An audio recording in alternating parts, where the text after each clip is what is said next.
Hello dear students, welcome back to my channel physics SPC. Moving charge and magnetism का एक question. A particle of charge minus के cube, इस पर भी ध्यान दो, माइनस का क्यूब है, and mass M enter a uniform field B at A with speed v1 at an angle alpha and leaves the field at C with speed v2 at angle beta as shown. चार choice रखी। देखो, इसमें जब कोई charge particle magnetic field में enter करता है तो उस पर एक फोर्स लगता है, magnetic force F N equal to Q V cross B. Vector form में लिखा है मैंने, अगर मैग्नीट्यूड फॉर्म में लिखते हैं तो एफ बराबर Q V B sine theta. Important बात क्या जानते हो, यहां इस वी क्रॉस बी की डायरेक्शन और एफ की डायरेक्शन सेम होगी, इन दोनों की डायरेक्शन सेम होगी।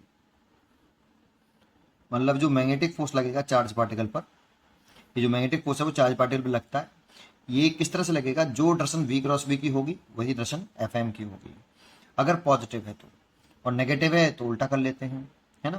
देखो, अगर यहाँ नेगेटिव चार्ज है तो वी क्रॉस बी की जो डायरेक्शन होगी उसके अपोजिट होगी एफ एम की डायरेक्शन, अगर नेगेटिव चार्ज है तो डायरेक्शन सेम। अगर ये कब है, जब आपका पॉजिटिव चार्ज है, और डायरेक्शन अपोजिट जब आपका नेगेटिव चार्ज है। सोचने वाली बात है, अगर यहाँ नेगेटिव साइन रख देंगे तो वी क्रॉस बी की डायरेक्शन और एफ एम की डायरेक्शन अपोजिट होगी, नेगेटिव साइन ये इंडिकेट कर रहा होगा, ठीक है। अब इसमें इंपॉर्टेंट है कि वी क्रॉस बी की जो डायरेक्शन होती है ना, वो ऑलवेज परपेंडिकुलर टू आती है किसके, वेलोसिटी के, और वी क्रॉस बी की जो डायरेक्शन है वो always perpendicular to magnetic field. अभी निकाल के दिखाऊंगा डायरेक्शन, तब आप चेक करना कि वी क्रॉस बी जो होता है क्रॉस प्रोडक्ट में जो होता है, वो क्रॉस प्रोडक्ट में हमेशा जो भी यहाँ दो वेक्टर होंगे वी और बी, तो क्रॉस प्रोडक्ट की डायरेक्शन हमेशा वी की परपेंडिकुलर आएगी। जैसे अगर मैं ले लेता ऐसे ए क्रॉस बी, तो वो परपेंडिकुलर होता है ए के, और ए क्रॉस बी परपेंडिकुलर होता है बी के। जो भी दो क्रॉस प्रोडक्ट कर रहे हो तो जो भी जिसके अंदर दो वेक्टर है उसके ऑलवेज वो परपेंडिकुलर होता है ना। अभी करके भी देख लेंगे। अब दैट इज, जो वी क्रॉस बी की डायरेक्शन है वो वी के भी परपेंडिकुलर है, तो वी क्रॉस बी की और एफ एम की डायरेक्शन कैसी है, सेम या अपोजिट। तो आप ये कह सकते हो यहाँ पर F is perpendicular to B, that is F is perpendicular to B. ये ऑलवेज होता है बेटा। तो इसमें ये रिजल्ट हमारे काम का है कि फोर्स जो होता है मैग्नेटिक वेलोसिटी के परपेंडिकुलर होता है, इसीलिए work done by charge particle, work done by charge particle, तो बर्डन जो करना पड़ेगा हमें W is equal to by this magnetic force, तो force into displacement into cos alpha लिख लेता हूं। यहां alpha angle between force and displacement है, जो कि 90 डिग्री आएगा, क्योंकि यहाँ पे फोर्स और वेलोसिटी परपेंडिकुलर, दैट इज जो डायरेक्शन वेलोसिटी की, इंस्टेंटेनियस वेलोसिटी की डायरेक्शन है वही डिस्प्लेसमेंट की डायरेक्शन होगी, तो एफ परपेंडिकुलर टू डिस्प्लेसमेंट। ये जो डायरेक्शन वेलोसिटी की होती है वही डायरेक्शन डिस्प्लेसमेंट की होती है, इसीलिए फोर्स और डिस्प्लेसमेंट के बीच में वर्डन कितना होगा, एंगल 90 डिग्री होगा, तो वर्डन कितना आएगा, 0। अगर वर्डन 0 है तो वर्क एनर्जी थ्योरम से, किससे, वर्क एनर्जी थ्योरम से, work done is equal to change in kinetic energy होता है। तो वर्डन 0, और ये ऑलवेज है, कैसा है, ऑलवेज, क्योंकि ये ऑलवेज है। अगर ये ऑलवेज है तो ये भी ऑलवेज होगा। जब कोई चार्ज पार्टिकल मैग्नेटिक फील्ड में मूव करता है ना, कैसे भी मूव करे, किसी भी एंगल से, वेलोसिटी और मैग्नेटिक फील्ड के बिटवीन कोई सा भी एंगल हो, जो फोर्स होता है वो हमेशा वेलोसिटी के परपेंडिकुलर लगता है, चाहे वेलोसिटी और मैग्नेटिक फील्ड के बिटवीन कितना भी एंगल हो, वेलोसिटी और मैग्नेटिक फील्ड के बिटवीन कितना भी एंगल हो, हमेशा फोर्स वेलोसिटी के परपेंडिकुलर लगता है और मैग्नेटिक फील्ड के परपेंडिकुलर लगता है। ये हमेशा होते हैं बेटा। तो वर्डन 0 होगा हमेशा मैग्नेटिक फील्ड के अंदर, जब कोई चार्ज पार्टिकल मूव करेगा तो work done by magnetic force always 0। तो चेंज इन काइनेटिक एनर्जी 0, तो final kinetic energy minus initial kinetic energy, that is initial kinetic energy equal to final kinetic energy. तो kinetic energy constant रहेगी। Kinetic energy कैसी रहेगी, constant रहती है magnetic field में, change नहीं होती। जब तक चार्ज पार्टिकल मैग्नेटिक फील्ड के अंदर रहेगा, एंटर करते समय जितनी काइनेटिक एनर्जी होगी पूरे मैग्नेटिक फील्ड के अंदर उसकी काइनेटिक एनर्जी लीव करते समय तक कांस्टेंट रहेगी।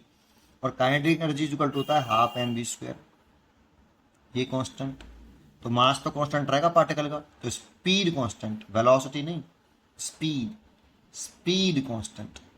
वेलोसिटी तो चेंज हो सकती है बिकॉज डायरेक्शन चेंज अगर हो जाएगी, वेलोसिटी वेक्टर क्वांटिटी है, तो अगर डायरेक्शन चेंज होगी तो वेलोसिटी चेंज हो जाएगी, बट स्पीड कांस्टेंट रहेगी। तो ये इंपॉर्टेंट पॉइंट है, स्पीड कांस्टेंट रहती है। कोई भी चार्ज पार्टिकल कैसे भी मैग्नेटिक फील्ड में एंटर कर रहा हो, किसी भी एंगल से कर रहा हो, मैग्नेटिक फील्ड के अंदर हमेशा स्पीड कांस्टेंट रहती है, ऑलवेज है बेटा, चाहे वेलोसिटी और मैग्नेटिक फील्ड के बीच में कितना भी एंगल हो, है ना। चलिए अच्छी बात, स्पीड कांस्टेंट। तो देखो यहाँ पे हमारी ये चॉइस रखी है कि बराबर, कि यहाँ से एंटर किया v1 स्पीड से, इस मैग्नेटिक फील्ड के पूरे पाथ के दौरान जब ये मैग्नेटिक फील्ड के अंदर रहेगा, जब तक निकल नहीं जाएगा तब तक इसकी स्पीड कांस्टेंट ही रहने वाली है, स्पीड कांस्टेंट रहने वाली है। तो v1 और v2 बराबर, मैग्नीट्यूड दे रखा है, देखो v1 v2 वेक्टर तो लगाया नहीं इसके ऊपर, तो बी चॉइस इज करेक्ट। अभी करेक्ट है भाई, ऑल ऑफ दीज भी हो सकती हैं, मतलब ये चॉइस सही है कि v1 v2 बराबर होगा, स्पीड में बराबर होगा। एक बात तो ये समझ में आ गई होगी आपको। दूसरी पॉइंट की तरफ चले, अल्फा और बीटा बराबर, उस पर जरा थोड़ा सा विचार करते हैं।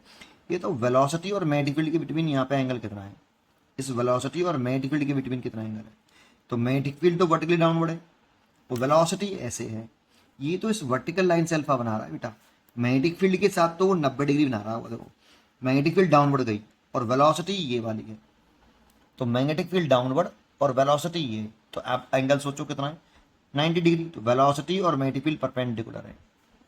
जानते हो जब चार्ज पार्टिकल मैग्नेटिक फील्ड में एंटर करता है, ये माइनस के क्यू चार्ज पार्टिकल है, इसका मास है हमें, तो उसका पाथ सर्कुलर होता है बेटा, पाथ सर्कुलर होगा। जब वेलोसिटी और मैग्नेटिक फील्ड परपेंडिकुलर हो तो पाथ सर्कुलर होता है, पक्का है, निश्चित है। अच्छा, अब सर्कुलर पाथ का सेंटर किधर होगा, तो जिधर मैग्नेटिक फोर्स लगता है ना, ये जिधर जिधर ये जिस डायरेक्शन में मैग्नेटिक फोर्स लगेगा उधर ही सेंटर होगा, क्योंकि ये जो मैग्नेटिक फोर्स है उस पार्टिकल को सर्कुलर पाथ पर रिवॉल्व करने के लिए सेंट्रीपिटल फोर्स प्रोवाइड कराता है। दैट मीन्स यही डायरेक्शन चेंज करता है, और डायरेक्शन चेंज करता है तो ये सेंटर की तरफ लगेगा, और सेंटर की तरफ लगेगा तो जिधर सेंटर होगा, तो हमें सेंटर पता करना है, तो कि जिधर मैग्नेटिक फोर्स की डायरेक्शन होगी उधर ही सेंटर होगा। अब हमें मैग्नेटिक फोर्स की डायरेक्शन निकालना आनी चाहिए। अब मैग्नेटिक फोर्स की डायरेक्शन निकालनी है तो v क्रॉस बी की डायरेक्शन निकालनी आनी चाहिए। तो v क्रॉस बी की डायरेक्शन कैसे निकालें, तो v क्रॉस बी की डायरेक्शन निकालने के लिए आपको फिंगर रखनी है, राइट हैंड की फिंगर वेलोसिटी की डायरेक्शन में, right hand v cross B की डायरेक्शन निकालिए आप, तो v क्रॉस बी की डायरेक्शन कैसे निकालें, राइट हैंड की फिंगर को वेलोसिटी की डायरेक्शन में रख लीजिए, फिर अपनी फिंगर को कर्ल करिए छोटे एंगल से मैग्नेटिक फील्ड की डायरेक्शन में, वेलोसिटी की डायरेक्शन में राइट हैंड की फिंगर रखिए, और फिर मैं अपनी मैग्नेटिक फिंगर को कर्ल करिए in the direction of magnetic field छोटे एंगल से। देखो मैग्नेटिक फील्ड नीचे की तरफ है, तो देखो मैं अपनी हाथ मैंने वेलोसिटी की डायरेक्शन में रख लिया, और मैग्नेटिक फील्ड नीचे की तरफ है, तो मैंने अपनी फिंगर नीचे की तरफ घुमाई, थंब किधर आ रहा है, ऐसे आ रहा है ना। देखो अगर मैं वेलोसिटी की डायरेक्शन में फिंगर रखूं और अपनी फिंगर को घुमाऊं मैग्नेटिक फील्ड की डायरेक्शन में जो कि नीचे की तरफ है, और छोटे एंगल से घुमाऊं, तो 90 डिग्री बनना होगा छोटा एंगल, बाकी का फिर 270 डिग्री बनेगा, ऊपर की तरफ घुमाएंगे तो नीचे तरफ ले जाएंगे, तो ऐसे थंब आया इधर। लेकिन ये नेगेटिव चार्ज पार्टिकल है, तो इस फोर्स की डायरेक्शन इधर ना होके इसके जस्ट अपोजिट होगी, दैट मीन्स ऐसे होगी, और इसके साथ 90 डिग्री बनाएगा बेटा, ये this is a magnetic force. सबसे बड़ी बात है ना, क्योंकि नेगेटिव चार्ज पार्टिकल इसलिए डायरेक्शन बदली है, पॉजिटिव होता तो इधर की तरफ होती है ना। अब ये 90 डिग्री है, तो देखो वेलोसिटी और मैग्नेटिक फील्ड परपेंडिकुलर है जैसे मैंने कहा था, और फोर्स और मैग्नेटिक फील्ड भी परपेंडिकुलर है जैसे मैंने कहा था। सेंटर कुछ इधर की तरफ होगा बेटा इसका, मान लो ये सेंटर है, तो पार्टिकल ऐसे सर्कुलर पाथ पर घूमेगा, ऐसे सर्कुलर पाथ पर घूम के आएगा भाई, और यहां से निकल जाएगा, ये सेंटर होगा, तो यहां से निकल गया तो ये रेडियस होगी सर्कुलर पाथ की, और ये भी रेडियस होगी सर्कुलर पाथ की। सोचो अगर ये रेडियस है और ये रेडियस है, तो ये आइसोसेलेस ट्रायंगल बन गया, क्योंकि आइसोसेलेस ट्रायंगल की दो साइड बराबर होती हैं साहब, तो ये तो पक्का हो गया, ये रेडियस है और ये रेडियस है सर्कुलर पाथ की, ये सेंटर हो गया, तो आइसोसेलेस ट्रायंगल हो गया ये। तो ये साइड बराबर, तो ये एंगल और ये एंगल तो बराबर होगा। ठीक है, अब जरा समझते हैं कि अगर ये अल्फा है, ये अगर अल्फा है, तो एक बात बताओ मेरे को, यहां से अगर एक लाइन खींच लूं डेड डैश ऐसे, तो इसके और इसके बिटवीन कितना एंगल है? 90। ज्योमेट्री है अब इसमें 90 डिग्री है, तो ये एंगल जो होगा ये वाला, ये 90 माइनस अल्फा होगा। और सोचो इसके और इसके बीच में एंगल कितना है? 90 डिग्री, क्योंकि फोर्स वेलोसिटी के परपेंडिकुलर होता है। तो ये 90 डिग्री है और ये 90 माइनस अल्फा है, तो 90 में से 90 माइनस अल्फा सब्ट्रैक्ट करेंगे तो ये आ जाएगा अल्फा। अब सोचो इसके और इसके बीच में एंगल कितना है? 90। 90 डिग्री है, 90 डिग्री में से ही इस पूरे में से अल्फा घटाएंगे तो ये वाला एंगल आएगा 90 माइनस अल्फा। यहां से अगर ऐसे लाइन ड्रॉ कर लें तो ये 90, तो किसी ट्राइंगल के तीनों एंगलों का सम 180 होता है। तो अगर 90 माइनस अल्फा, ये 90, तो ये कितना होगा? तो ये अल्फा हुआ। अगर ये अल्फा तो ये, अच्छा ये 90 माइनस अल्फा, तो ये भी कितना हुआ? 90 माइनस अल्फा। वाई, ये आइसोसेलेस ट्राइंगल थे, आइसोसेलेस ट्राइंगल के एंगल बराबर होते हैं, तो ये 90 माइनस अल्फा, तो ये 90 माइनस अल्फा, तो ये 90, तो ये फिर दोबारा से अल्फा। अच्छा, अब बिल्कुल सेम वे में अगर जाएं, यहां से एक लाइन ड्रॉ कर लें ऐसे। ठीक है, अगर सोचो इसके और इसके बीच में एंगल क्या है? 90 डिग्री, क्योंकि ये रेडियस है और ये सर्कुलर पाथ पर टेंजेंट ड्रॉ करते हैं वेलोसिटी की दिशा, और रेडियस के वेलोसिटी परपेंडिकुलर होती है, तो ये 90 डिग्री हो गया। ये इसके बीच में 90 डिग्री और ये 90 माइनस अल्फा, तो ये वाला कितना आएगा? अल्फा। तो बीटा और अल्फा कैसे हो गए? बराबर। तो दैट मीन्स अल्फा और बीटा बराबर है। ये भी सही है, ज्योमेट्री से सोचो तो बराबर है। ठीक है, अब जरा सोचने वाली बात है कि ये वाला एंगल कितना होगा? सोचो ये वाला एंगल, और ये एंगल इस आर्क ने सबटेंड किया होगा, इस वाले आर्क ने सेंटर पर कितना एंगल बनाया? तो इस वाले आर्क ने सेंटर पर ये एंगल बनाया होगा, और ये पूरा एंगल 2 पाई होता है, रेडियन में लिखें तो 360 डिग्री, तो ये 2 अल्फा हो गया, तो ये वाला एंगल हो गया 2 पाई माइनस 2 अल्फा। अब ये सोचना है कि ये एंगल बनाया आपका, तो एंगल इज इक्वल टू क्या होता है? आपने पढ़ा हुआ angular velocity is equal to angular displacement upon time. तो यहां से एंगल लिखें अगर हम, जो कि ये वाला एंगल बता रहा हूं, इसको मैंने थीटा मान लिया, मान लो, तो theta equal to angular speed, angular frequency भी कहते हैं इसको, डिवाइड बाई टाइम। हमें टाइम निकालना है। Particle remains in the field for time. Angular velocity का फॉर्मूला पढ़ा होगा अपने, एंगुलर डिस्प्लेसमेंट अपॉन टाइम। तो ये ओमेगा इतना हो गया, तो यहां से थीटा की वैल्यू तो हो गई है। वैसे यहाँ थीटा रेडियन में होता है, इसकी यूनिट रेडियन पर सेकंड ही तो होती है बेटा एंगुलर स्पीड की, तो थीटा रेडियन में लिखना जरूरी है, डिग्री में मत रखना। तो मैंने पुट कर दिया 2 पाई माइनस के 2 अल्फा, क्योंकि ये वाला आर्क जो है इसका समय निकालना हमें। तो ये आर्क कितना सेंटर पर एंगल बना रहा है? इतना। यहाँ से पार्टिकल घूमना शुरू किया, ऐसे घूमा तो इतना एंगल आया। एंगुलर स्पीड कितनी होती है? Q B by M. अब ये बता दूंगा कैसे आई, इनटू टाइम। तो यहाँ से टाइम निकालूं तो इसका से मल्टीप्लाई कर लूँ, 2 कॉमन ले लूँ, तो 2 कॉमन ले लिया, 2m pi minus alpha divide by Q B को नीचे ले आए इक्वल टू टाइम।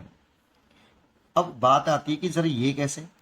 तो आपने पढ़ा होगा कि जब कोई पार्टिकल सर्कुलर पाथ पर रिवॉल्व करता है, वेलोसिटी मैग्नेटिक फील्ड के परपेंडिकुलर होती है और पाथ सर्कुलर होता है, तो रेडियस ऑफ सर्कुलर पाथ जो आती है वो एम बी बटे क्यू बी आती है। अब ये फॉर्मूला तो याद होगा आपको कि रेडियस एम बी बटे क्यू बी। अच्छा, रेडियस एम बी बटे क्यू बी हो गया, तो अगर हम जो है ओमेगा निकालना चाहते हैं तो या तो आप यहां से निकाल सकते हो, यहीं से निकाल लो, v बराबर आर ओमेगा होता है भाई सर्कुलर मोशन में, तो यहाँ आर ओमेगा रख दो, रेडियस लिख लो इसे, सर्कुलर पाथ की रेडियस, तो आर एम बटे क्यू बी, और इसकी जगह पे आर ओमेगा, आर से आर कट गया, तो ओमेगा निकालेंगे तो क्यू बी बाई एम आ जाएगा। और देखो ये चार्ज पर, मैग्नेटिक फील्ड पर और मास पर डिपेंड कर रहा है, जो कि कांस्टेंट है। Charge constant, magnetic field constant, mass constant, बदलने वाला है नहीं है, तो एंगुलर स्पीड कांस्टेंट है आपकी। तो देखो टाइम समझ में आ गया, तो ये टाइम भी मैच कर रहा है भाई, ये भी सही है, particle remains in the field of time इतने, इसका मतलब ये चारों चॉइस सही है। तो ऑल ऑफ दीज पे टिक करना, आंसर हमारा फाइनल आंसर ये है। तो इसका फाइनल आंसर ये होगा, इसे टिक करना, ये फाइनल आंसर है, ये आंसर नहीं है बेटा, है ना। पढ़ते रहिए और खुश रहिए।